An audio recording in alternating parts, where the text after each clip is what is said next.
With this, we welcome you to this event as an extended family of nice Nepal.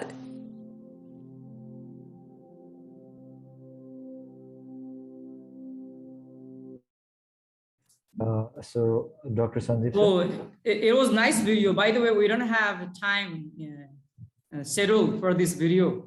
So we lost our 7 minutes here. So we better start it at 9:50. So we could directly start at 10, by the way. Good morning. I'm Sanjeev Humagain. I am the assistant professor at Lumbini Buddhist University. And I'm also the coordinator for our Center for International Relations here at Buddhist University. Basically, in international relations, I prefer or I love the constructivist theorists or their approach to explain the international politics, particularly their intersubjectivity model. And I personally believe that the level of anarchy changes over the time. That was my personal ideas. And I'm very happy to see the young friends like me here, many. And just I'm remembering my graduate school days when we used to think about state is the main actor, and all around the world there are states. So we count 201, 203 states, and they can only use the military. They generate the political idea, and we borrow the political regimes from developed country to the developing or less developed countries. And the developed country or big countries convince the small or developing countries to follow their political regime that is better for their economic development, that is better for the prosperity of their people. When we were in graduate school, we used to talk on those framework. And the things has been changed so many since the 2008 and 9 financial crisis, and now the COVID crisis. The power and authorities, the patterns of power and authorities are changing very much. Actually, we live in a very interesting era that none of the major countries in the world confidently say that my political system is running perfectly. Or they cannot pursue, they cannot convince, they cannot press any countries, oh, follow my system, it's working. So they are having the internal problem in their political regimes and their stability and those issues. That's the one part, one thing. And the ideas also. The ideas are not coming from those parts of the world we used to be dominant. Now the ideas are coming from the another parts of the world. And in fact, we are in gray zone in terms of the idea what will be our next political order. So it is a great time to discuss on this. So I request you to try to be more theoretical, since you don't have much time here, and we can allow only 5 to 7 minutes. Once the 5 minutes is done, at the 5 minute, I will inform you your 5 minutes finished, and please complete in 7 minutes. It is the information given to me by NICE, so I will follow that. And my job is to watch here, and so please try to be generate the abstract idea so that helps each other.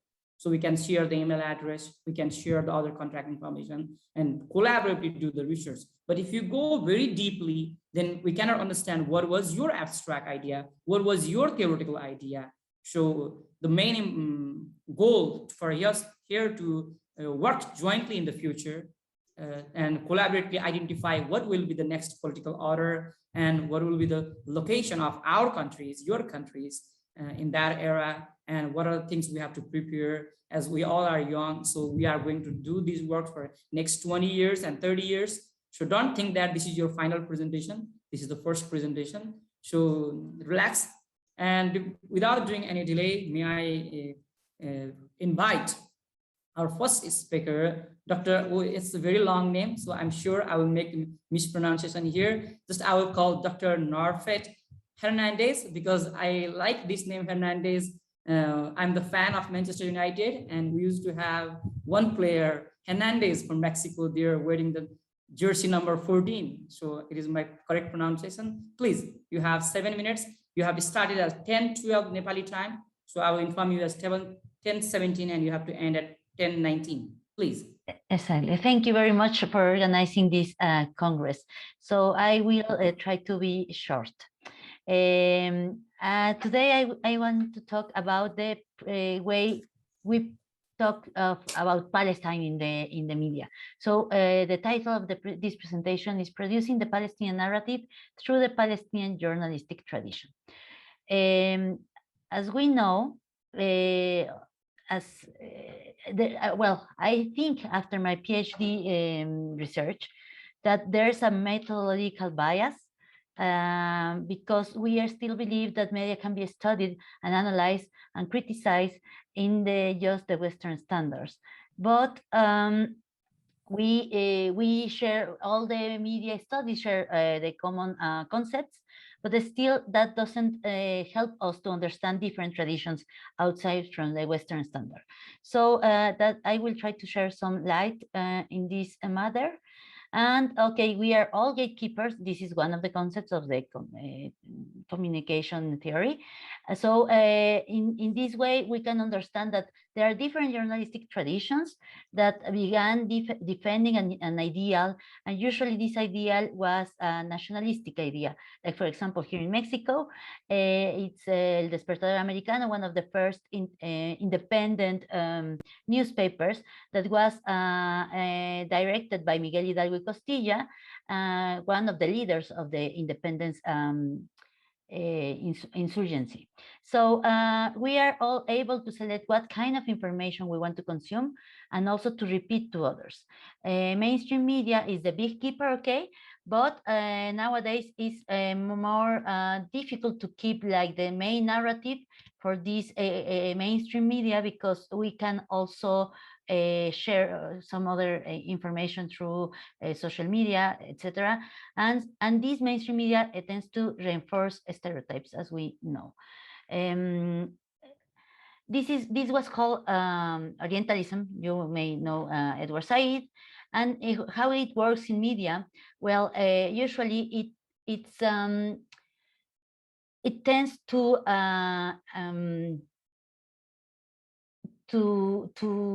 stop the self-representation of the Middle East, of Palestinians, and to represent, to speak by them. And so this kind of Orientalism is the one of the worst, because so you are speaking by others, and that's what Palestinians are trying to break out. So what is this Palestinian journalistic tradition? As Noha Mellor, an Egyptian researcher, remember us, commercialization is not the sole prerequisite for professional journalism or press freedom.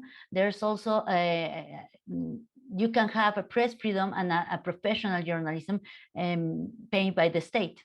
So it's also important to remember how public media and how private media came to be in different countries. So, for example, in Palestine, since the after the Ottoman, when the constitution was put again in sorry, like in 1908, that the constitution was once again in March, that allowed Palestinians to have a political press, right? And that was more or less like that. But then there was the British mandate, and until nowadays, that's important to say, the Israeli keeps the British military censorship law in Jerusalem and in all Israel.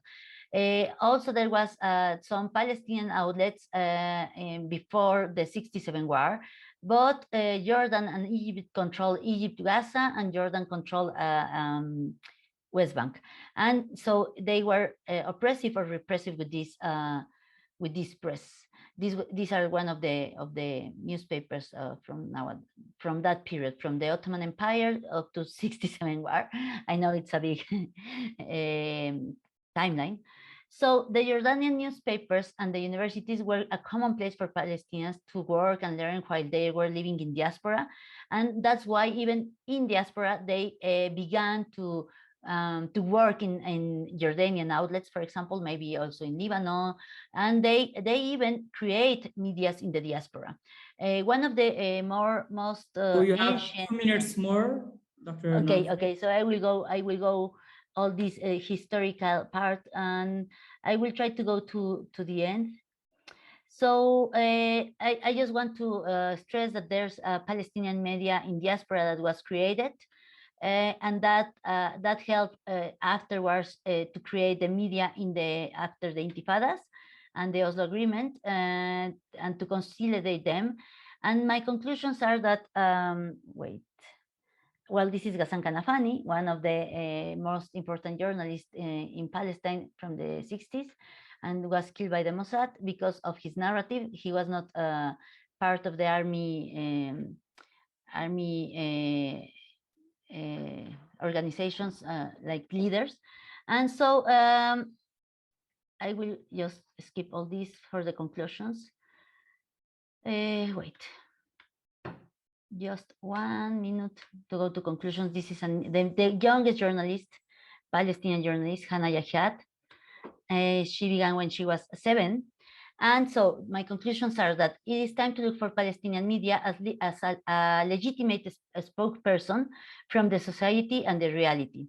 It is urgent also to stop building the academic knowledge based just on Orientalist discourses. And if we really want Arab press to flourish, we better hear to their stories, to their narrative, and to their self-representation. And with that, I will conclude. Thank you very much. Thank you very much, Dr. Nofret Hernandez. It's a very beautiful presentation. My country, Nepal, also more than 4 million people are living abroad. And as a political scientist, I often ask one question: who are making discourses here?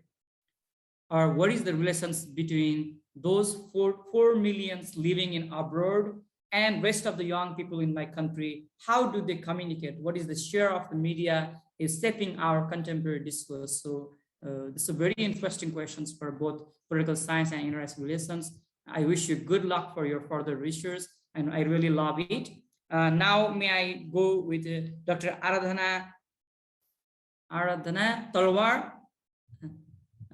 Yeah, it's a beautiful name. And she's talking with the legacy of 10 years Syrian war. And I really want to listen to it because it's a new topics to everyone. So floor is up to you. And we are starting at 10:20 in Nepali time. So I will say you at 10:25, you're 5 minutes over. Then you will have 2 more minutes, please. You are mute, by the way. You are mute. Dr. Aradhana, you are mute.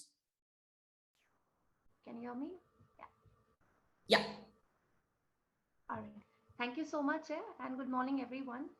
Thank you for the wonderful presentation, which was here on Palestinian narratives.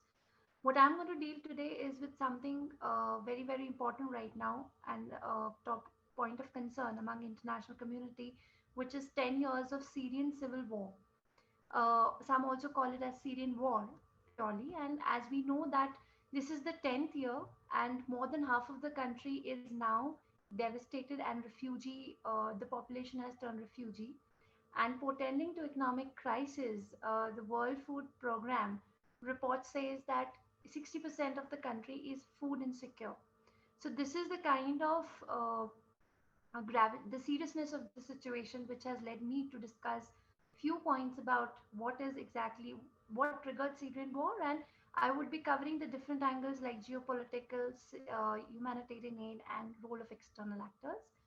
To begin with, we all know how it started. It started as part of the larger Arab uprising waves and protests that started in 2011 in Tunisia with a self-immolation of Bouazi that spread to Egypt, Yemen, Libya, and Syria, of course, which being the last and the most prolonged conflict in the region.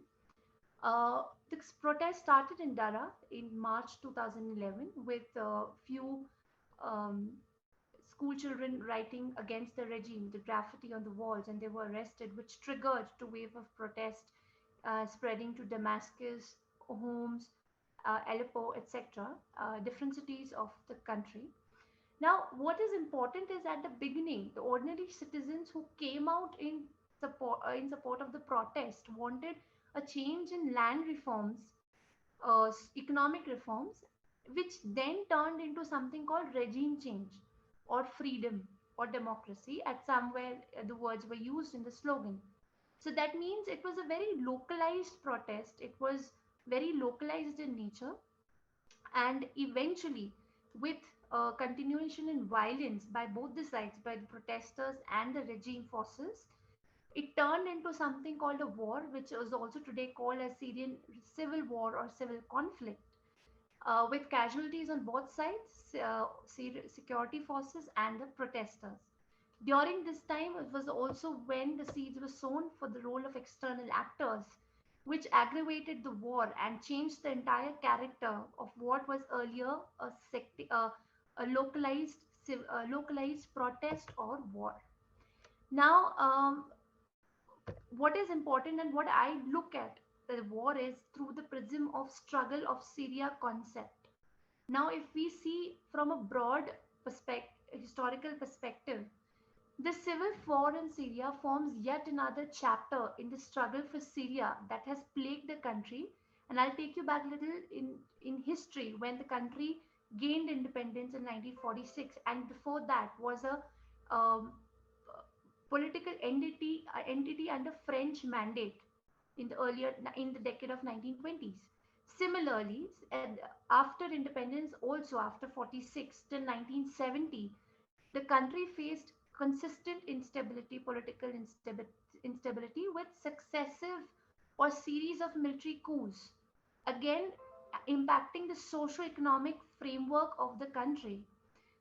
Again, the civil war, now if I link it to the past, is another yet chapter or in the whole concept of struggle of Syria, where the regime, the militant factions, the different groups that have been formed in the territory of Syria, they're fighting for either gaining control of the larger part of the country, uh, also determining its future governance, whether it can be a secularist or Islamist state, and but none of them except for ISIS wish its demise or incorporation into wider entity. So the Syrian civil war has once again resurfaced the debate around the concept of struggle for Syria, which was also one of the very important components in the past of the historical narratives of the country.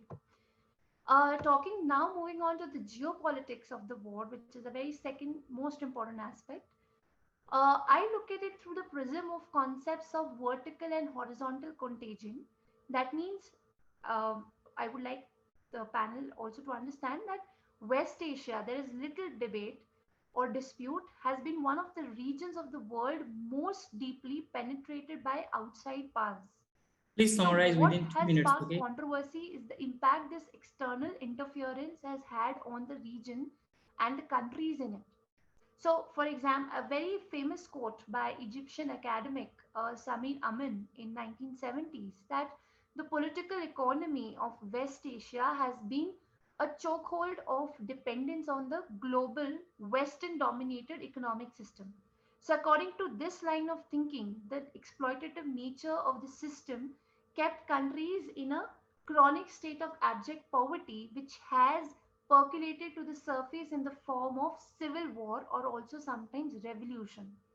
This is the conceptual background of what I'm linking it to the Syrian civil war at present.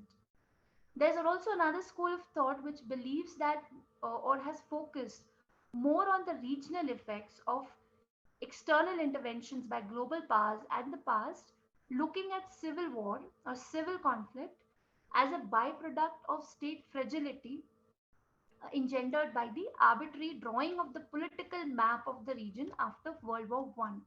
So this has resurfaced again in this Syrian civil war. Now, there are two ways to think about the relationship between the geopolitics angle and the Syrian civil war. One is that the one is what is called as the vertical contagion. That means a phenomena that is more country level civil war has turned into or morphed into regional level conflict or rivalry, also involving superpowers or great powers. So it goes in this level 1, 2, 3, which is why it's called vertical contagion. So you have countries like Iran, Saudi And please, Arabia, please Turkey, summarize, Dr. Aradhana. Please yes, summarize. Turkey, and of course US and Russia at regional level that are fighting for regional supremacy. We all know about another important aspect of Syrian refugees, which is again the most or the largest refugee crisis of our times, and there are around 5.6 million refugees, and out of which 5.7 million who are displaced. So the gravity of the situation demands it, demands a international attention. Now, I would like to conclude by saying that firstly, this whole Syrian civil war has it debunked the Arab Spring illusion, in the sense that ongoing 10 years has actually questioned the Western notion of democratization or regional openness of the region, because they need to understand the socio-economic fabric of the region, which was not ready for democracy. What they were actually looking for was socio-economic reforms rather than a democratic system. So this is why that is why there's a far cry or away from the notion of Arab Spring, which has been lauded by the West since 2011. Thank you so much. Thank you, thank you. Actually, we want to listen to you more, but the time limitation does not allow us. It's a very interesting idea that how the certain political events, starting with one point, goes to the suddenly to the another points.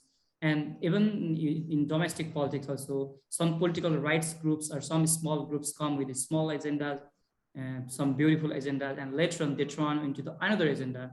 So I think we need a more theoretical exploration on these, so we can have more prediction power in future to analyze the new political events in the developing countries. So I wish you good luck to develop such theoretical model. And now we will move to Dr. Gurjeet Kaur. We are going to listening her for her topics will be on Russian security paradigm under the Vladimir Putin. And I think this is one of the most important topics for us to understand the next political order, the Russia's position. So time to you. We are starting at 10:30 Nepali time. So at 10:35, I will say 5 minutes over, and we will have 2 more minutes. You are mute, so please unmute and start it. A very good morning, all of you. Am I audible? Yeah, perfect. Oh, okay. So as the Honorable Chairperson mentioned, I only have 7 minutes. So I try to be brief and I try to not go into detail with the examples. And my colleague Aradhana has done me a favor by explaining Syrian conflict already. So my argument is not very far from yours. So I'd be incorporating your explanation as an example in mine. So very quickly, so we are all aware that the disintegration of the USSR, the former USSR, ended the bipolar world order and marked an era of transformation in the world politics. So prior to this, we all know that the international political discourse was characterized by the Cold War geopolitics of military alliances based on the balance of power logic. So the world was spatialized on ideological basis, and the hegemonic discourse of bipolar world order and the realistic theoretical narratives came very close to explaining everything which was going on in the world. So this hegemonic discourse clouded other discourses that sought to distance themselves from the binary and militaristic competitions between the two great powers. So Vladimir Putin comes to the helm of affairs in Russia in a very, I mean, nothing much was known about him before, because he, instead of being a career politician, he was a former spy of KGB. So he was handpicked by Yeltsin. So we look at the Russia's position when Vladimir Putin came. So the year is 2000. Russia is still trying to gain some kind of a footing at international level. It is trying to make its name at international level in some manner or the other, and its polity and its economy are still stabilizing. But on the other side, one of the former USSR's client states, Iraq, was the victim of the unipolar propaganda about the weapons of mass destructions. So the initial years of Putin administration, they remained focused on offering the United, even after 9/11, it offered United States all the logistical support it could.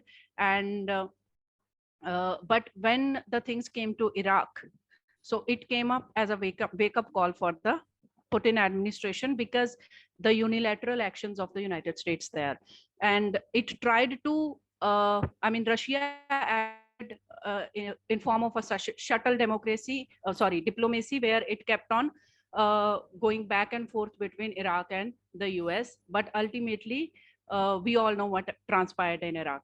So since then, some sort of a realization occurred. So while Vladimir Putin, to gain legitimacy in his own country, he focused on the nationalist identity, the lost great power status of the of the USSR, of Russia now, and he used nationalism to gain legitimacy and popularity at domestic level, and his hybrid regime prevented any sort of democratic challenge to his regime there. But at international level, after Iraq, if we jump to the Georgian crisis, that's where when Russia reinvented the narratives of NATO eastward expansion, how West was trying to bully its backyard countries. And then we come to Crimea. In Crimea, without firing a single bullet, it managed to take one of the most strategically important areas in its backyard back to its fold. And then comes to Syria, as Dr. Aradhana explained, that regional and international powers have entered. So Russia gained some sort of a legitimacy in its former client states when it said that I have entered Syria because the Syrian government invited me as ISIS was closing in on it. So with this narrative, it intended to delegitimize the opposition in the civil war, which is actively supported by the West. So all these examples, they tell us one very simple thing, that Russia has re-emerged as a power to reckon with. But the second hypothesis says that Russia's challenge to the West is again explained in the Eurocentric, hyper-militarized version of a challenge. So can the world order which we are entering right now, it is again Russia's its actions and its military buildup and its security, whether you look at their foreign policy concept or the Putin's great Munich speech, or you look at their military concept, which comes periodically after some time. So everywhere there is a focus on national identity to gain legitimacy for the regime inside the country, and then there is discrediting the West and its and the US's unilateral actions in certain countries have also helped Russia to gain some ground, because if you want political order, you go to Russia. Dr. Gurjeet, you have 2 minutes more. Okay, thank you, sir. So in conclusion, I'd like to say, even though the world we are living in today, even though the Cold War geopolitics is not possible because we have moved on from it, now we are moving towards multipolarity. But in that multipolarity, Russia has built itself as a counter. It is trying to build counter narratives of so-called sovereign democracy. I'd like to explain sovereign democracy in just 30 seconds. Sovereign democracy is that Russia, it has come from a Russian scholar, Sukrov, and it says that democracy has to be indigenous. The narratives of democracy have to be built on indigenous experiences rather than importing them from the West. So in a way, the sovereign democracy justifies hybrid regime in Russia. So by using sovereign democracy and popularizing it, Russia has emerged as a counter narrative to the Western aspects of democracy and regime change first. And the second is Russian security paradigm under Vladimir Putin is not much different from the former USSR in a way that the response remains highly militarized. For example, Russia used Syrian crisis to show cause its sophisticated modern weaponaries to tell the potential buyers in India and China that I am fully capable of providing you with defense materials. So now, as the world is increasingly becoming destabilized, look at the recent issues in Afghanistan and all, we again see Russia's emergence has, while it claims to be an alternative regime promoter, but its alternatives have not helped the third world despite its emphasis on indigenization, because its responses are highly militarized. And for that, a third world narrative, which probably would be less emphasis on over militarization, can be an answer to please conclude now.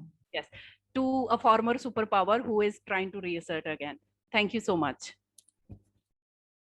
What an enlightening presentation. I really became so surprised. You are using the realist term and terminology and telling that without weapons or without internal balancing, also Russia is playing a realist game. It's a very, I think, we need a redefinition of power inside the realism. One interesting part, I think that's very interesting for every one of us here. And the second part is that it's a relationship with West. So there is a big question that whether we can see the Russia as the same Russia after Cold War, having entirely conflictual relationship with West, or it will try to manage the relationship somewhere in between, or splitting the West, those who support Russia and those who do not. So it's a strategy on that. How it is going to treating the West is the important question for us for the next global order. Thank you very much for enlightening presentation. Now we are moving toward the another presentation. Our another presenter is Niloufar Baghernia, and she's also going to talk about the Iranian issue, the prospect of Sino-Iranian partnership under the Raisi administration. Similarly, you will have 5 minutes, now 10:40 in Nepali time. So after 5 minutes and 10:45, I will say you have 2 minutes more. Please, it's up to you. Thank you so much. Good morning from Iran. First, I think I should thank you all for the invitation. It is a great pleasure to be here and meet many scholars virtually from different parts of the world. The topic that I'm going to speak is called the prospect of Sino-Iranian partnership under the Raisi administration. As you may have already heard and seen in many places, Iran and China signed an agreement called 25-year Comprehensive Strategic Partnership recently, which has provoked many reactions internally and also internationally. So many experts believe that this is not so significant and it is not going to make any changes in the Middle East or in the international system. However, others believe that it is a real game changer and it can help strengthen Iran's power and mitigate its isolation at the moment. This has even been highlighted after the victory of Ibrahim Raisi, Iranian new president. And so many people believe that he is going to follow the Look East policy even stronger than before, I mean, compared to other presidents in Iran. However, if we look at the deal specifically, obviously it has many advantages for Iran and also for China. Iran now may have a more solid partnership with China. I mean, if you compare it with the past, they have had so many ups and downs in their partnership. And also Iran now can make sure that China will be still the top energy merchant in the future, especially at the tough times when, for example, there are can you hear me?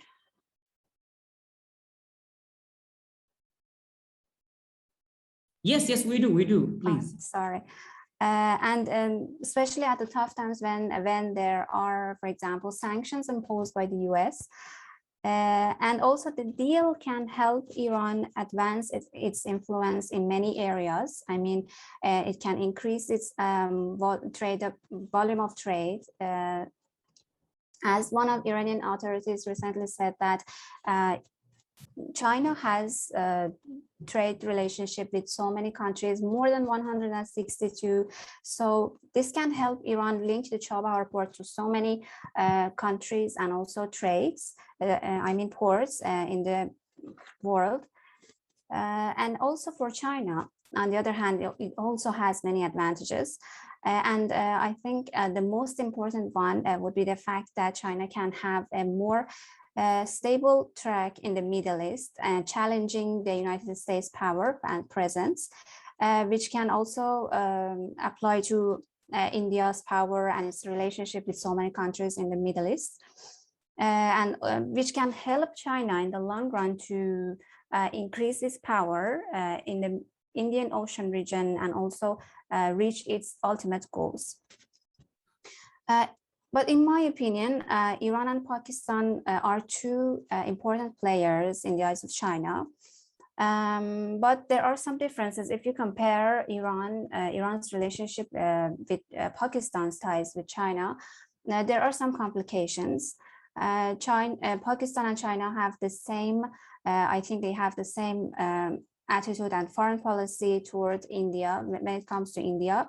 But when you compare Iran's partnership with China, there are so many other factors, impediments, such as, for example, one of them is the role of the Arab world, I mean, Arab countries in the Middle East. So China has to have a balanced partnership with many other Arab countries. And also, it is true that both Iran and China follow the multilateral foreign policy. In essence, they do not create alliances. This is something that I was going to mention, and which is the abstract of my speech. So this is not very easy to create alliance in this, I mean, Sino-Iranian partnership. And also there is one more factor, I think, important, is the United States role. And when you, trace back in the history, you can see that the United States role still is significant.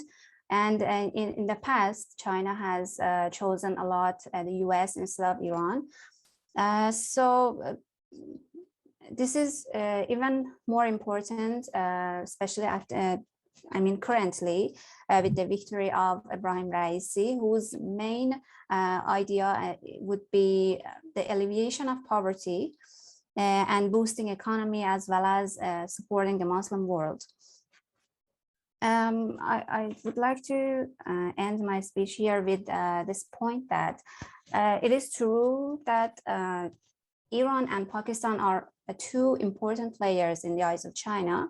But I think the most important thing for China in the Middle East is the advancement of its economic plans and energy security, and not creating an alliance. Thank you very much. Thank you for saving the time, and thank you for giving the great ideas. I think it's very important for every student of IR is that when we imagine the early 1940s and 50s, how USA was in formal alliance with the many countries in the conflict zone, like South Korea, Japan, and many other parts in our Asia also. So this was one of the way of development, how a hegemony rise with the formal alliances. And even the FTA and other policies of the United States are also around those formal alliances. So this was continued for a long time. And you raise an interesting question that whether China will have alliances with the Iran or not. And the important question, I think we can add one more, is that making a formal alliances is a policy of China or not is also one theoretical question. Like how the US tried to do that in 1940s and 50s, whether China wants to follow the same path or it has won another roadmap. And what is the position of Iran will be, I think that will be the very interesting research topics for future. Thank you for bringing us a new theoretical questions. It's wonderful. And finally, we will have a male speaker now. So wonderful, 4 ladies made a presentation. And now representing all gents here, the Deepak Kumarji. I will welcome him for his speech, and he's going to talk on another very important issue, that is that India-Saudi Arabia relationship after 2014, means the very, very recent hot topics. Deepak Kumarji, welcome. Yes, thank you, sir. I would like to thank Chair and Anis for giving me this opportunity. And as I just completed a master's in political science from Central University of Haryana, and today I'm presenting on India-Saudi Arab relations after 2014. So I started my presentation. Since independence, India has sought to maintain strong ties with Saudi Arabia, an important regional power and trading base in West Asia. Relations between the two countries are rooting in strong historical and civilizational links. Saudi Arabia is home to more than 1.4 million Indian workers, and the mutual benefits partnerships compassed active to both countries. So setting up of the diplomatic relations in a 1947 was trailed by top level visitings from the two sides. The Saudi ruler visited in India 1955, and after that Prime Minister Jawaharlal Nehru visited the kingdom in 1956. The visit of Prime Minister Indira Gandhi to Saudi Arabia in 1982 for solidified the bilateral relations. And after that, Prime Minister Dr. Manmohan Singh and Saudi Prince came in India 2006, and Prime Minister Manmohan Singh goes in 2010. That is the milestone in Saudi-India relations. Then this is the real question: why Saudi Arabia significant to India? So Saudi Arabia is an important and reliable source of India's energy requirements. India import around 18% of its crude oil from Saudi Arabia, and making second largest source of crude oil for the country. And it is also now India's fourth largest trading partner, with bilateral trades at $34 billion in 1920. So Saudi investment is around 100 billion is in the pipeline in areas ranging from energy, refining, petrochemical and infrastructure to agriculture, minerals and minings. Saudi Arabia is participating in major refineries and petrochemical projects of India lies in the west coast. And now after 2014, we seen that defense, security, trade, culture, education and people-to-people contact are the important areas of bilateral cooperation with Saudi Arabia. So India's policy focusing on West Asia, the Middle East, has witnesses an incremental resetting since 2014 when the Modi government came to power. However, the bricks and mortars had been laid before, even as the previous Congress government focused more on look-it policy.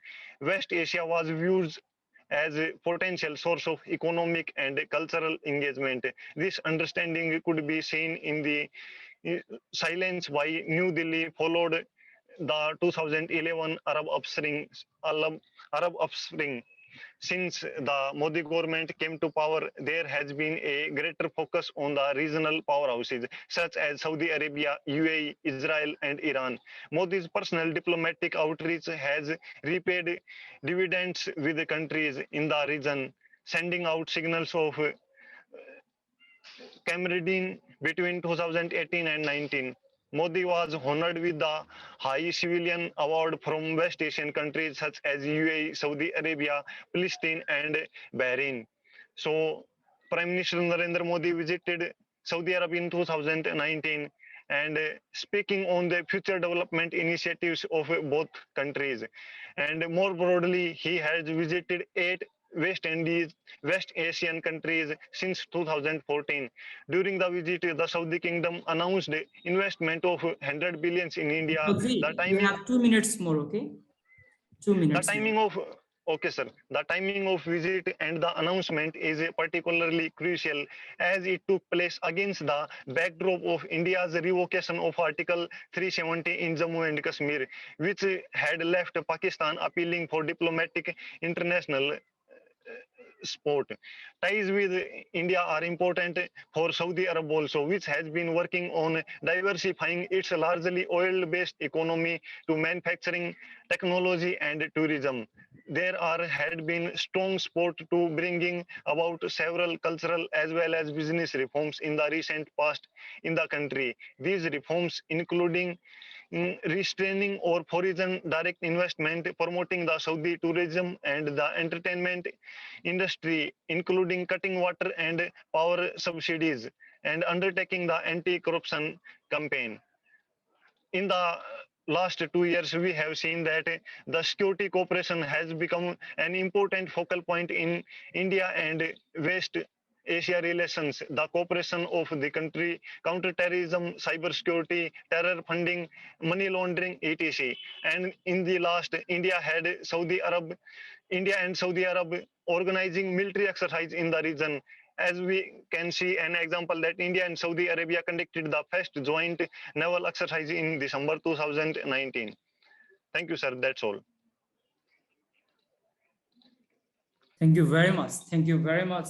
It's very interesting ideas you are putting, because India is a parliamentary democracy, and you are taking some approaches that we used in a presidential system. That is there significant difference in foreign policy of administration, different administration in presidential system? Like, for example, we often ask, was the Obama's foreign policy was liberalism based or not?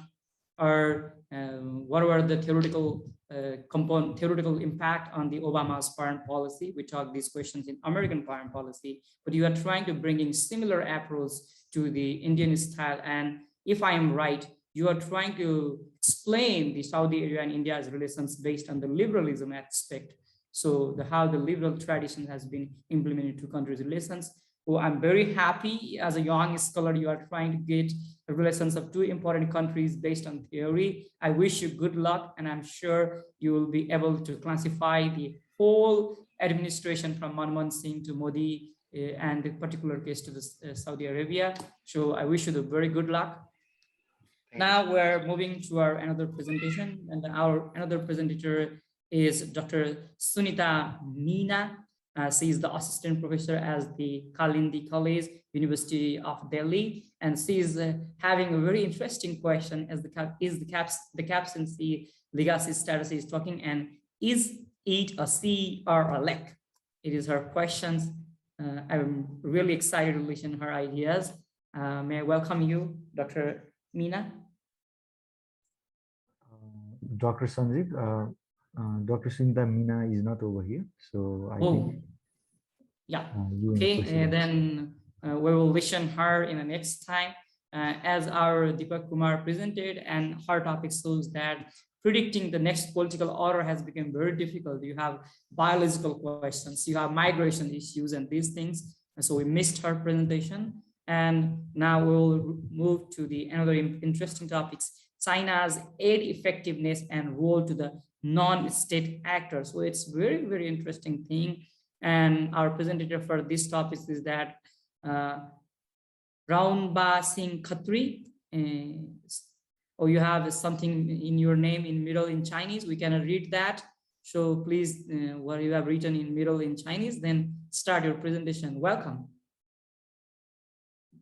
Yeah, thank you for that introduction. So yeah, I realized, like, my name is Raunab, and I realized 5 to 7 minutes is, a small time to really talk in a larger detail of the topic that I'm going to talk about.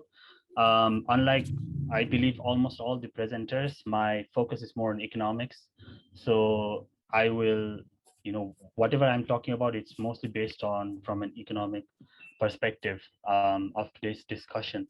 And, if you want to know more, I think I've written in the NIIC blog about the Chinese aid effectiveness and role of non-state actors. We are going to talk about Chinese NGOs. So let me just,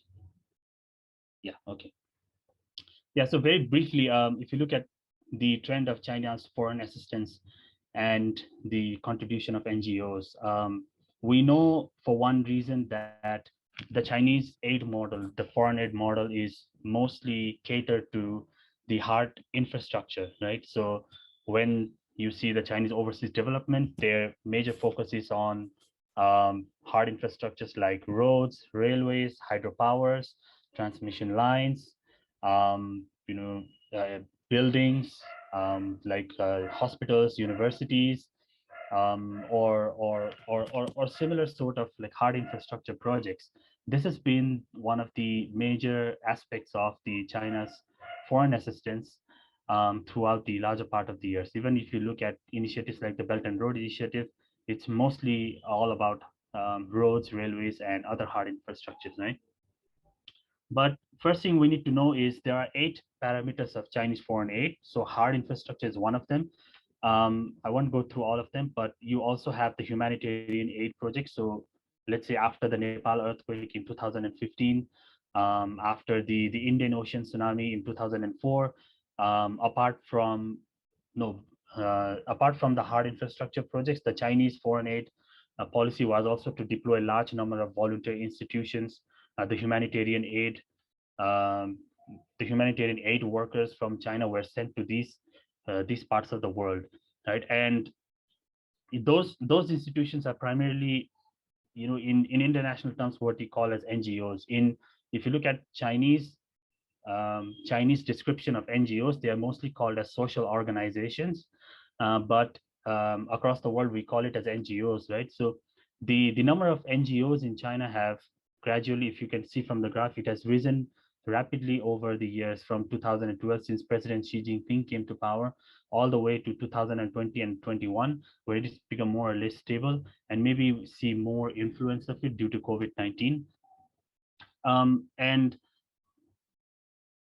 yeah, and so after the BRI, the commitment to sustaining the Global South cooperation, if you look at poverty reduction, capacity development, humanitarian aspects, these are not supported by the hard infrastructure projects that China's foreign assistance mostly comply on. So in order to fill the gap of overall Chinese influence abroad, you will see like a vast role of the NGOs, the Chinese NGOs.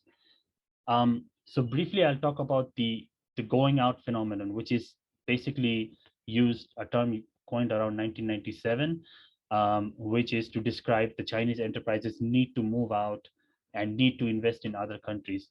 So Chinese NGOs at the same time, they have been a trend of going out. They contribute to around 278 billion yuan to the Chinese economy. That was of 2019. And from the 10th five-year plan, the Chinese NGOs started going out, more than 100 NGOs working in Africa. And there are more than 30 Chinese NGOs currently working in Nepal after the 2015 earthquake. Right? And so from the perspective of the Chinese state, the NGOs are seen as intermediaries for more prolonged cooperation and mutual friendship with developing countries.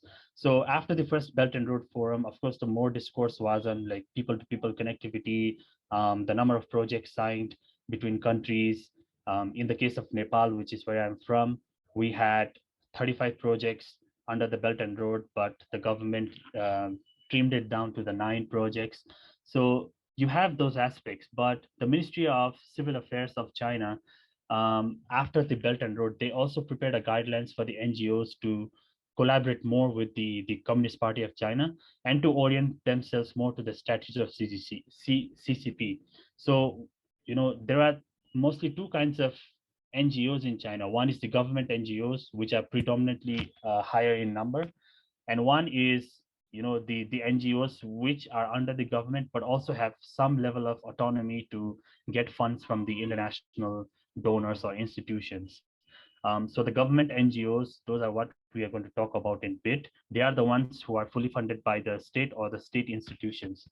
And after the BRI, the Belt and Road Forum, the most important role of NGOs was to enhance more people-to-people connectivity at the grassroots level. So if you look at the Belt and Road Forum, like guidelines and the reports, the role of NGOs became even more important in China's overseas development in order to increase the people-to-people connectivity.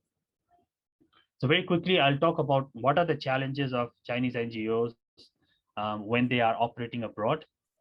There is lack of legal policies, number one. So it's still not clear yet how the Chinese NGOs are going to get funds from the government institutions, and the transaction between the Chinese NGOs to the government institutions alone itself poses as a major challenge, because neither the Chinese NGOs nor the government donors are well informed of the recipient countries' development challenges or possibilities of collaboration and so on. So you have 2 minutes more. Yeah, So I'll conclude it. And there is limited professionals or talents.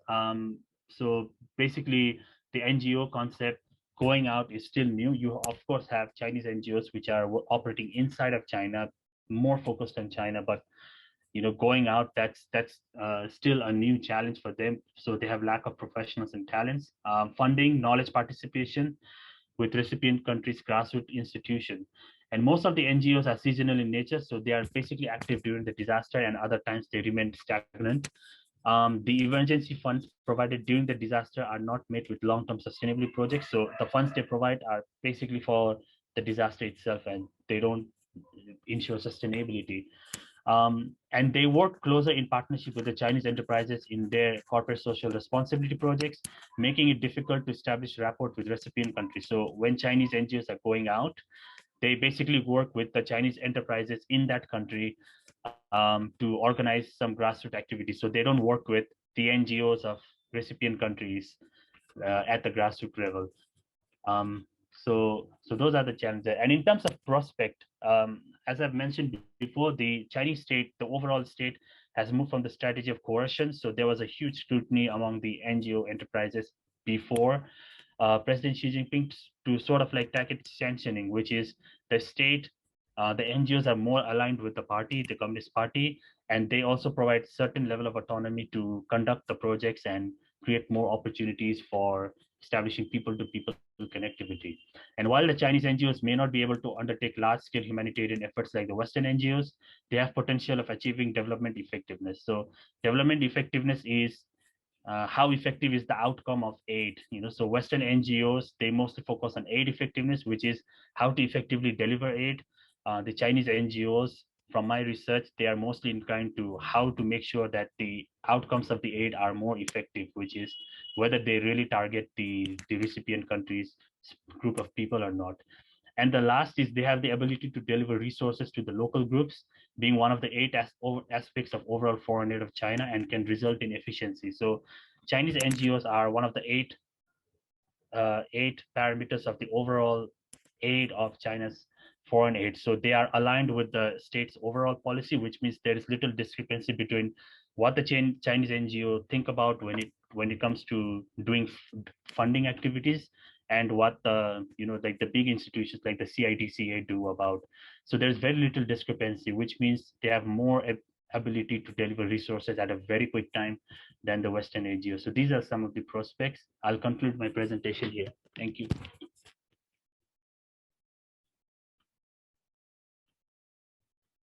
Yeah, thank you. Thank you very much for your very comprehensive presentation. And when we called about the rise of China, we just see on the graphics of this military capability, years spending of the military and its trade, but you have tried to bring some interesting statistics which is showing the directions of the China. And I really like your idea that how the Western NGOs or Western development funds and the Chinese funds are different in terms of process and outcome and their focus. So I think you can have more exploration on that, why China choose the result-oriented methods, or what is the philosophy behind the understanding that Chinese think that if we talk about result in the developing world, they will be more attractive on working with us. So many developing countries fail to provide the result on the development project for a long time. So result, even my country also, the result is a very attracting keywords. So when we talk, just don't talk, you give the result. We talk on this way these days. So why China is using this philosophy in their development project will be the very interesting part. So the Chinese understanding of the demand in developing country will be one of the interesting philosophical questions for you to research. I think you must be a graduate student there, so I wish you the good luck for the research, and I'm sure that it will benefit to our country too. Thank you very much.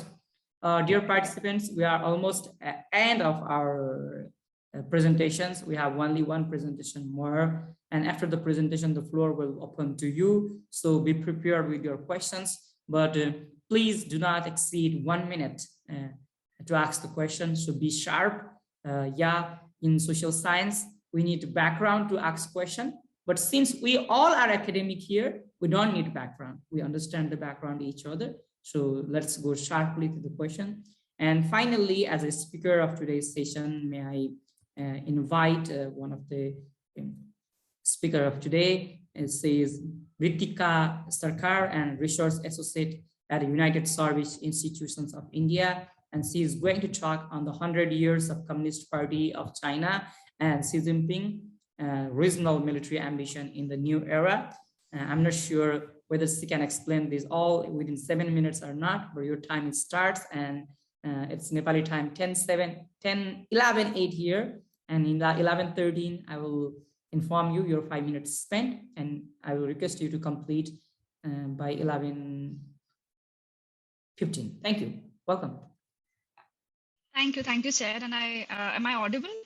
Yeah, you are perfect. Yeah. Thank you and good morning, everyone. I am Ritika Guha Sarkar, and I would be presenting my research on the 100 years of Communist Party of China and Xi Jinping's regional military ambitions in a new era. At the outset, let me quickly thank NICE organizing committee and the chair for accommodating me in this session, and I sincerely apologize for the inconvenience. Starting with my presentation, I will start with a quote, "The party commands the gun." This was stated by Xi Jinping on the eve of China's Army Day to emphasize on enhancing the PLA's efforts to push forward the reform of the national defense and armed forces, particularly by a new short-term goal of 2027, by which PLA would celebrate its first centenary. But more notably, the statement signifies a very important point to note, that the PLA has come to act as a core arm of the party and play a very major role in safeguarding the socialist state, preserving national dignity and protecting peace in the region and beyond. As the CPC turns 100 this year, China, the Indo-Pacific and the world is set to see the CPC and the Xi further Xi enact further measures that would reinforce party's authority over the People's Liberation Army, that's PLA, reiterate the party's goals and interests, and build a better and more equipped military capable in fulfillment of those objectives and interests of the party. Now, what are those goals of the CPC which the PLA would need to ensure with further vigor to fulfill? These goals are in regard to China's regional, if not global, strategic and economic interests under Xi. These were illustrated in Xi Jinping's speech during the CPC's 100-year celebrations, as he aimed to build military capabilities to protect national sovereignty, security, and development interests. However, if we go deeper into China's regional military actions and security considerations, these can be listed as sustaining CPC's power and ensuring the survival of Xi's thought on socialism with Chinese characteristics for a new era, maintaining national unity for defending territory and reinforcing territorial claims in Xinjiang, Taiwan, Tibet, Inner Mongolia, Hong Kong, sustaining, enhancing economic growth to strengthen China's comprehensive national power, maintaining peaceful and stable relations with neighboring countries, reasserting the claims in East China Sea and South China Sea, pushing back the influence of the United States in the regional domain, and reshaping the global order so that Chinese values and interests are accepted universally. Dissecting these, we come across CPC's vision for PLA in the future years. Its aim to build a fully modern military at par with the US and showcase military capabilities in safeguarding the party's interests, having significant implications for the regional actors. In particularly, we can expect the regional actors, particularly the US, Japan, India, and more importantly, the Southeast Asian countries, Taiwan and Hong Kong, to witness a more strong, assertive, and aggressive China. This remains in tandem with what Xi states, that China will never allow any foreign force to bully, oppress, or subjugate them. In other words, China will do everything in its capacity to safeguard its core interests, and it would not mind considering force to protect the same, be it from foreign interference or domestic security imperatives. I will briefly start with the statement in Xi Jinping's speech, building military abilities to protect national sovereignty, security, and development interests. This talks about PLA's role in the BRI projects, where the inclusion of development interests as a viable reason for taking military action essentially implies that China may take armed action if it deems its economic interest power designs are in any way hindered, regardless of regional norms and the rules-based order, and particularly the BRI projects, which is an important part of China's constitution now. Coming to the regional pockets, the CPC turning 100 would have major implications for firstly and more importantly Taiwan, with the CPC centennial moving towards the second goal. Xi Jinping would focus, and China would focus on the Taiwan question and realize its commitment for complete reunification as a historic mission with an unshakable commitment. China's devotion of one full paragraph over the Taiwan question in his speech reiterate the same. Moreover, the CPC's devotion to utterly defeat any attempt towards Taiwan independence only restate China's commitment. China's aggressive and coercive actions are speedily increasing in the region, which is now not only an issue limited to the Strait, but also being discussed by the US and Japan. If anything, buttressed by the advancing military modernization, the Chinese military is set to increase its military activities near the island, particularly as a reunification ambitions inch closer and discussions of taking over Taiwan take precedence in CPC's power consideration outlook. Japan too is likely to witness an intensification of maritime activities by China in a relentless fashion to emphasize its claims and undermine the status quo, while Tokyo viewing with antagonism drawing from CPC's historical experiences. A similar situation might be witnessed in South China too, as China's efforts to dominate the disputed region might only increase. These would directly have implications in China's negotiations for the code of conduct between China and the stakeholder Southeast Asian countries. Coming from India, I would focus a bit on my country. India would likely witness a more aggressive China at its northern borders from increasing amount of military adventurism. Particularly on occasion of crossing the 100-year mark, the CPC will be looking to India, which would be looking to push the limits or the red line to test the resolve of its competitors. Here, India is increasingly being viewed as an adversary. It would certainly be treated as a critical component in China's strategic and foreign policy calculus. Xi Jinping also calls for strengthening jurisdiction on Hong Kong, Macau during Xi Jinping's address. These reverberate China's implicit aggressive approach towards Hong Kong and would continue to enhance till the expiration of the Basic Law in 2047, after which Beijing assertiveness might only become more overt. And will you please conclude within 2 minutes? In conclusion, I am actually concluding, so I'll probably need 30 seconds. So how to handle a more aggressive China celebrating 100 years of CPC and showcasing its global rise will also remain, and most importantly, remain a task for the Biden administration and a challenge that will require efforts from the United States in concert with other like-minded countries. The US, its allies and like-minded countries, for example, India, Japan, Australia, and more, need to acknowledge the warnings present in Xi Jinping's speech, particularly in the military domain, and prepare to act accordingly to protect national interests and the global power order. And here, thank you. Thank you very much, Ritika Sarkarji, and thank you everyone for your wonderful presentation. If you allow me the 4 to 5 minutes, I will summarize what we discussed, then we will go to the discussion. The first part, I think the young scholars are more concerned on changing nature of power dynamics inside that country. That was the major concern I found among the scholars today here. So they are looking, the country are changing. And interestingly, they are trying to connect this idea with the grand theories, the realism and liberalism.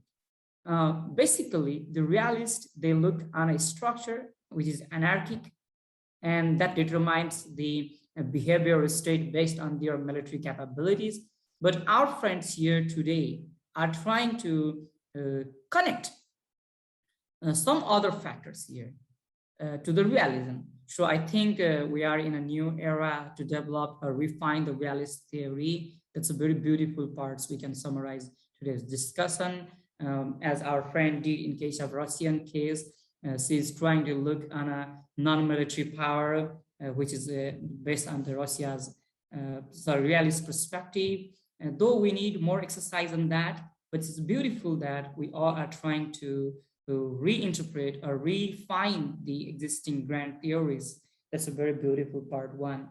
And the another part we saw from the case of Syria or Iran and the changing nature of non-major powers. And as you know that from 2008-9 to now, one of the major questions among us is that, well, what will be the impact of the state failure or state collapse or changing nature of the smallest states in the international politics?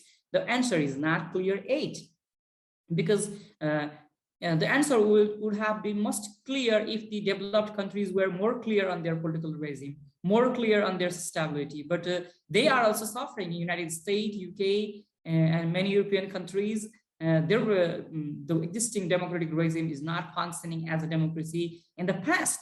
So they are also roaming somewhere there, and they are also in identifying what's going here. So if we say on that dynamics, that perspective, then we really have very few countries which are more clear on their future path, or there is not internal challenges for them to change the model of governing inside the country. Otherwise, many countries are facing this domestic crisis. So what will the impact of that in new political order is also an important question for us, and our friends try to explore it. And interestingly, and one of the interesting questions of today's session was the alliance. So the alliance from the two dimensions is making a formal alliance. Is a policy of contemporary China or not? That's one question our friends try to answer. And the second one is that, will China be able to create the major alliance in the conflict zone like the US did in South Korea and Japan in 1950s? That was the question we raised. And before concluding my summary, I want to thank everyone here first for bringing these questions. And I'm sure there might be some comments and questions. And I will first floor the open to the speaker first. If you have missed some explanations in your presentation, I will give you 1 minute to you. You can add there. Then we will take the questions because we have 40 minutes. So we'll use this time to the speaker. If you have something missed in your presentation that you really want to tell now, you have 1 minute. So may I go? Please, why not? Okay. So, sir, what my conclusion points were that I was critically looking at the security paradigm of Russia, that despite its claim as presenting an alternative narrative to the Western alliance system or Western security discourses, it ultimately falls back into the realist trap. So that way, it isn't presenting a stabilized picture of the world in future, because rather it is only enhancing the competition. So for us located in third world, we need to not rely on the Russian concepts, whether it is of secure sovereign democracy or whether it is of an alternative regime promotion, but rather we have to reinvent our own systems, which may be free of either of the European powers, whether it is Russia or the Western alliance. Thank you. Yeah, thank you very much. So, yeah, please, Dr. Aradhana, please. Yes, sorry, so 7 minutes were too less to deliberate on a topic like Syrian war, which is going on for 10 years. In conclusion, what I want to point is that firstly, the Syrian war, because of the role of external actors and the territories divided under different multiple actors, the war changed from a localized protest into something called international civil war, involving many countries. Secondly, most importantly, what they envisioned of Arab uprising or Arab protest has put a question mark on on the international community. 10 years on, and the war is still on. The regime is facing, or there is regime on one side and the West or the other countries on the other, which has again put a question mark on the term Arab Spring, which was lauded by the West for long. In short, what I also have argued in my presentation, that it's very important to understand the socio-economic fabric of the region and the demands of the people of the region, rather than imposing a external political system which may not suit the historical legacy of West Asia. So, which is what I wanted to argue in detail. And of course, I deliberately also didn't quite explain the whole phenomenon of Syrian refugees. We all know that the crisis is on. However, one last point which I want to also put light on is the geopolitics behind Syrian aid. So last month, UNSC passed a resolution, adoption of Syrian humanitarian assistance. Again, what was observed was the geopolitics between US and Russia predominantly on the aid coming into the country. So again, because of the geopolitics, role of external actors and the regime, what is happening is millions of Syrians are suffering, and the country has turned into a haven of refugees. So again, I just wanted to repeat those points, and I think may have missed few points here and there, so we can always answer them in Q&A. Sorry, I lost my connection. So, Dr. Aradhana, you were having your conclusion here. You finished it? Yes, I had finished. Okay, then I do have a theoretical questions to Dr. Aradhana before going to the other speaker. If you see the politics in developing world, there are the political actors often try to legitimize their domestic political events, connecting to their alliances or their networks with the external powers. That's happening in many developing countries. What about in case of Syria? Was there same pattern for a long time, or the pattern has been changed there? Yes, thank you, sir, for asking the question. Syria has always been a battlefield for regional supremacy as well as among the superpowers. Having highlighted the role of external actors, I will not deny that the legitimacy of the regime has always been one of my question is that the domestic political actors often try to legitimize their domestic political activities, showing the international actors, not to going to the public, not talking with the citizens, but they are telling that we are doing this because of these external actors. Yes. So what was the case in case of Syria?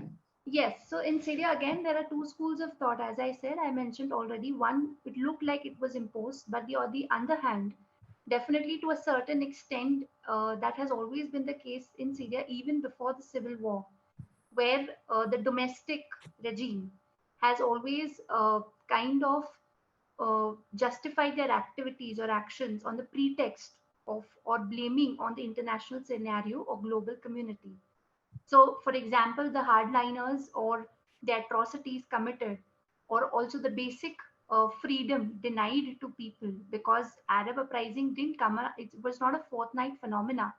In Syria, also earlier, there were protests in terms of Damascus Spring, etc., under Bashar al-Assad, who imprisoned the same people to whom he had encouraged when he came to power in 2000. So I cannot deny that there is one school of thought, as you have already rightly mentioned, as a theoretical model. That is why how I explained, one, it goes as vertical, one, it is horizontal contagion. That is, the country level civil war is spread horizontally also by the domestic regime, justifying their actions on the pretext of international activity or blaming the international or external actors. Thank you. Thank you very much. Any other speaker, you want to add your conclusion or something you have missed? Otherwise, we will go to the audience. Any speaker of the today's session? Okay, since none of the speaker voluntarily stayed, so it's up to the participants. If you have question and comments, you can do it now. You raise the hand, then we will allow you to speak. So you can put your opinion here. Any participants?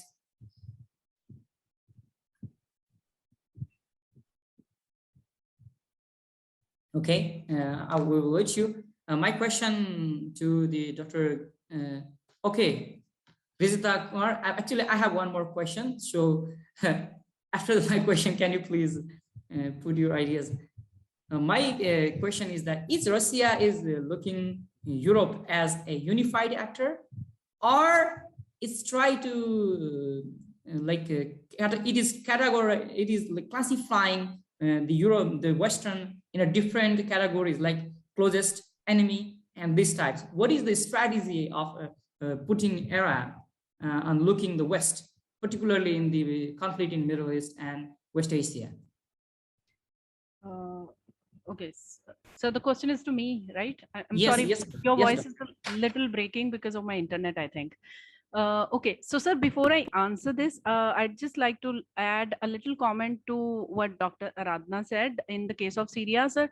Maybe it, we've seen that in the case of personal dictatorships, the dictators would always seek the international legitimacy because internally they have already oppressed their people. So for them, seeking international legitimacy, either they do it through propaganda or trying to influence the media narratives, or they do it by seeking, by exploiting the already existing fault lines between the powers. So bargaining tactics. So maybe that was just an additional comment to that, how the governments try to seek international legitimacy and not internally. So, sir, as your question is concerned about Russia, so Russia's lens toward West. Does the contemporary Russia look West as a unified actor, or Russia is trying to make a different type of relationship with a different Western actor? Yes, sir. So, sir, there are, I mean, it's a very, okay. So there are like 3 points I'd like to mention here in relation to your answer question. Maybe I might or might not be able to satisfy you because my knowledge is also just as a, like I've tried my best. Okay, so the thing is, Russia no problem. viewed, We are generating the ideas here, so no yes, problem. Sir, Russia viewed West. So in the initial years of Putin administration, because Putin has been one of the most influential actor in Russia's security discourse, if we have to say, because given its political setup and the way the Russian governance works.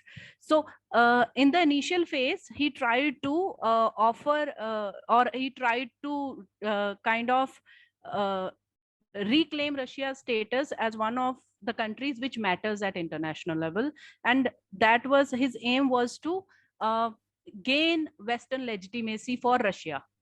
But the constant snubbing from the leader of the Western world, which is the United States, and finally, when the Russian economy stabilized and politics also stabilized, Putin took a different route where which was that, okay, we have to challenge it and we have to reassert ourselves.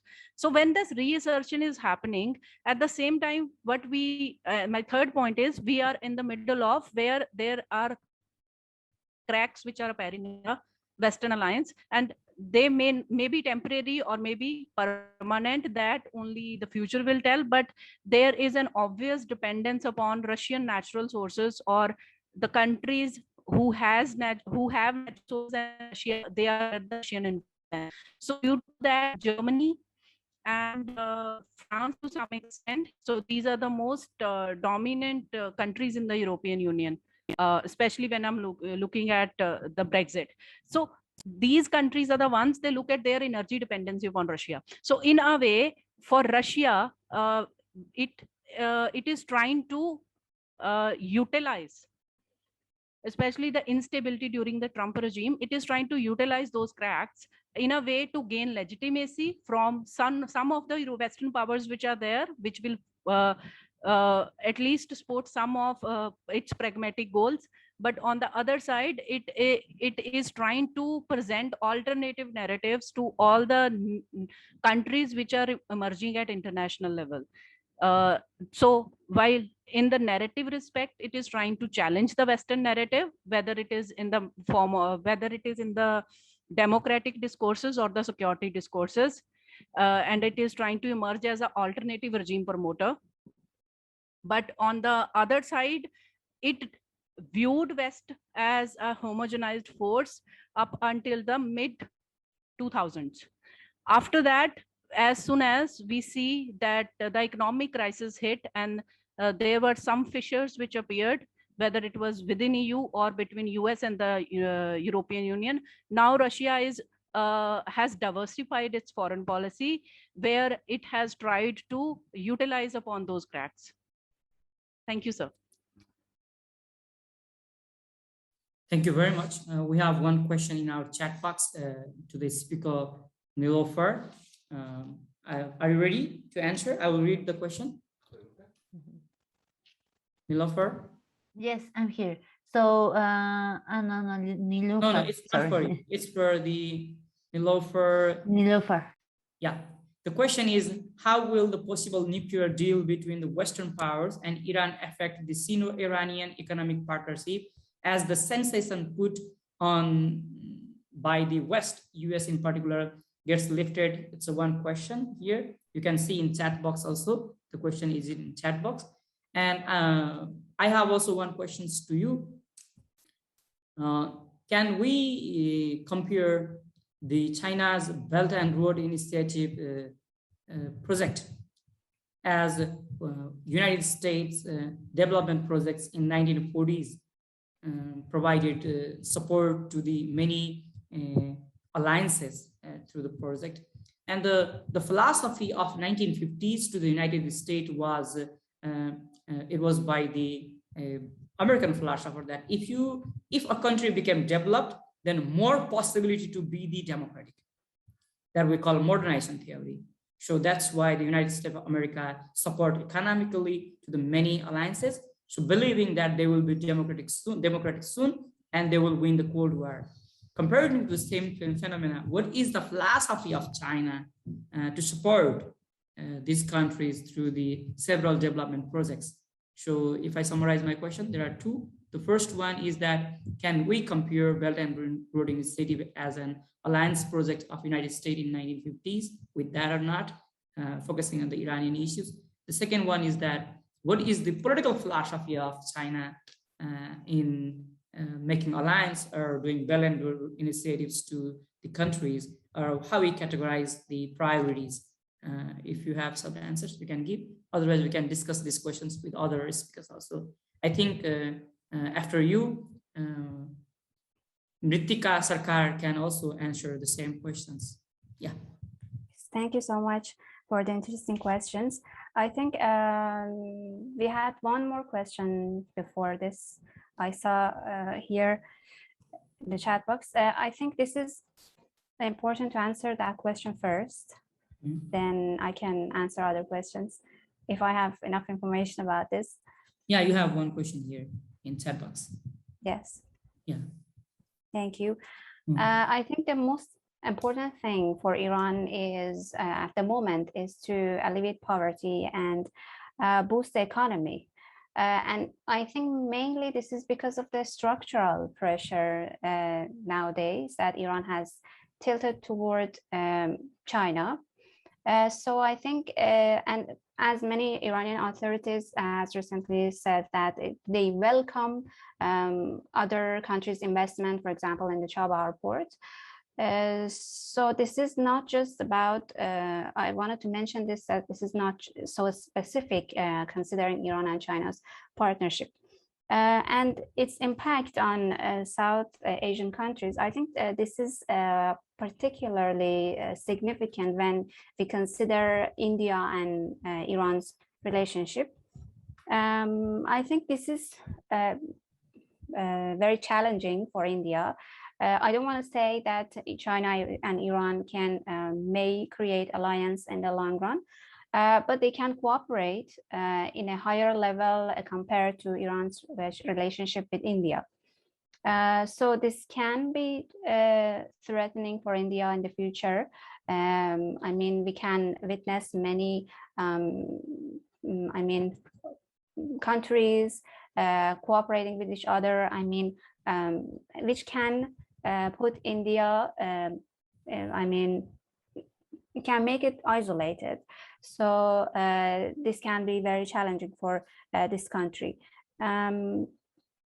And in this way, India will try to protect itself, its interests, for example, in the Chabahar port, as I mentioned previously. The country can bandwagon other countries as a regional power. So this is very important to consider, and I'm sorry that I'm not very optimistic about this. And for the next question, you said, can we compare BRI? Unfortunately, I don't have much information about this. Yeah, I think I should read a lot about this question. But I think China's being supportive, as you said, of Iran's democracy, I think I got it right.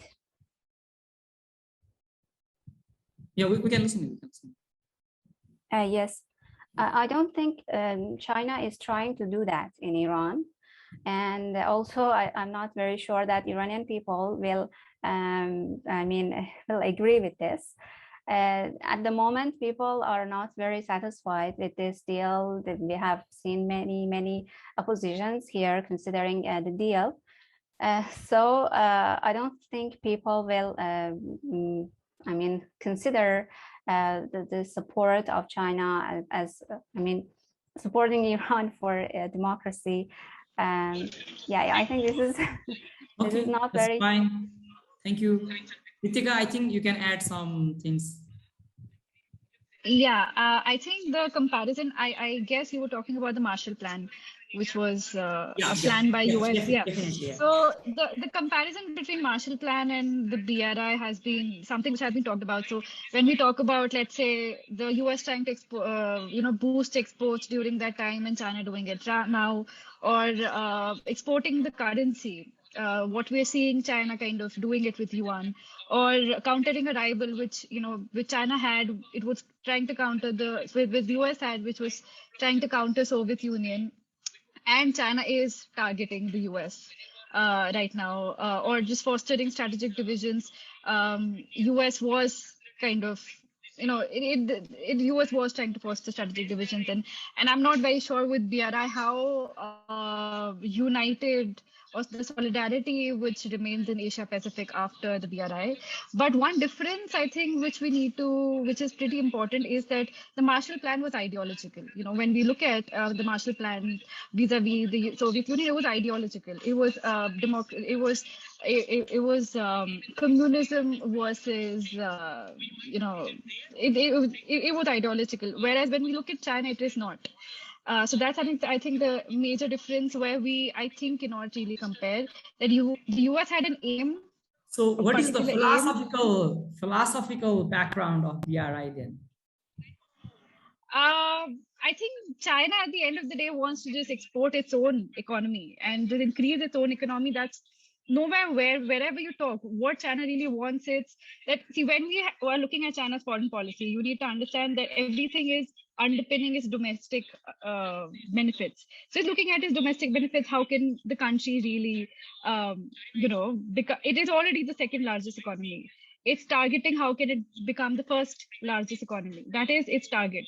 So that is the main aim of BRI. And that's one of the reasons it is a part of the constitution. When we look at US was already the largest economy back then. I mean, the superpower and all it. So what it was doing was more of ideological and trying to kind of evade the influence of the Soviets. What China was doing, it's just for its own benefit. So just increase its own economy, just grow and rise. So that's one of the basic differences. Thank you. So any participants you want to have a brief comment or questions, please. The floor is open to you from last 10 minutes.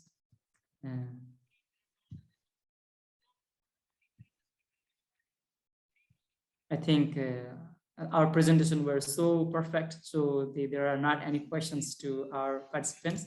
So let's conclude this session around here. Thank you everyone for joining this session, and special thanks to my friend Pramod Jaiswal. He's a very, very great guy, doing wonderful gathering during this COVID-19. I think he is the one who has utilized this new era perfectly, and he's trying to generate the knowledge. And I'm so happy to see the young scholar here. I personally invite you to the Lumbini Buddhist University anytime. You can join us and with our graduate students so we can talk more. For your kind information, Lumbini Buddhist University's research focus on the 3 specific areas. The first one is soft power. We try to reinterpret the soft power in Western and Eastern perspective, how the trumps and terminal has been used in the past and now. That's one focus of our research. The second one is the cultural border. So we often talk about the physical border, military border, but our focus is more on a cultural border, how the people interact each other in that part. And the third one is that Nepal is developing from, graduating from less developed countries to the developing country. So we are trying to see what will be the international impact on Nepal of that. And our students do the empirical research on that part. So if you are interested in joining these kinds of research topics, you can contact us. I have put my email address in our inbox. Hope to see you everyone. And the one important fact is that I'm so happy that we all are critical toward the theoretical approach which we have been studied in graduate school. So I request Dr. Pramod to organize another forum of this session to rethinking the grand theories and the new era. So just simply saying that, oh, it will be bipolar, it will be multipolar. But the bipolar and multipolar are assuming that the state are in perfect level. The level of state construction is completed. But what we are experiencing is that the state construction process is in crisis now. Simply, you see the Francis Fukuyama's works in 2014 and 15. He claimed that the changing political orders or the order depends on 3 things: the state itself, the democratic legitimacy, and rule of law. So if you categorize the countries around the world in these 3 categories, I think we can find very less states are perfect in this category.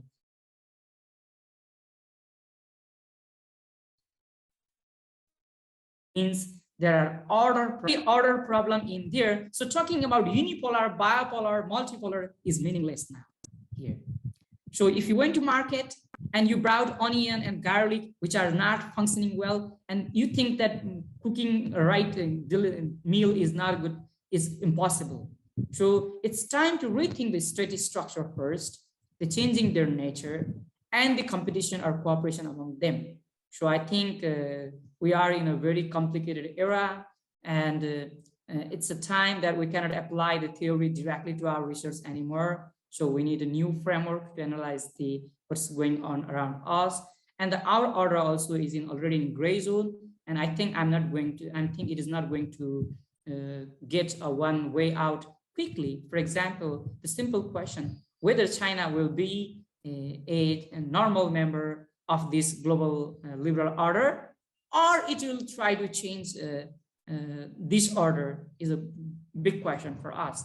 So these questions are also in a gray zone. We cannot answer like easily them. And as today's presentation so that from migration issue to the biological parts and other issues are also in international politics. So it's time to diversify it. And I'm sure that the young scholar like you will make the breakthrough for the new level of analysis. I wish you good luck in your research activities, and I hope to see you soon. Thank you very much. Thank you once again, Dr. Pramod and the whole team, and I wish you good luck.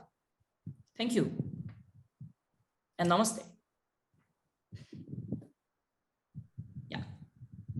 So we can leave, right, Nimeshji? Yes, Dr. Sanjeev, thank you for the wonderful sharing and all the speakers who are present over here. And I hope all the participants get benefited and all the speakers too. So thank you so much. And I'll play the Buddha. vote of thanks at the end of the session? Thank you. I feel like I'm back to the graduate school. Like, I don't feel like I'm cheering here. Just I'm talking with my friends and fellows in graduate school. It's nice morning, by the way. Thank you. Distinguished Chair, speakers, ladies and gentlemen, as we have come to the end of this session, we would like to express a sincere gratitude and thanks to the Chair for agreeing to chair and moderate the session today. Our sincere thanks also goes to all the speakers for being a part of the event and delivering such comprehensive and convincing presentations. We would like to acknowledge our gratitude to our friends from the diplomatic community, experts, academia, media, and different organizations. Finally, we must also mention our deep sense of appreciation for the audience who participated in the webinar and those who are watching us live. Thank you for your valuable time and attention and for making this session productive with your questions. Once again, we are truly honored to have you all with us today. Please do join us in the next session. Thank you so much.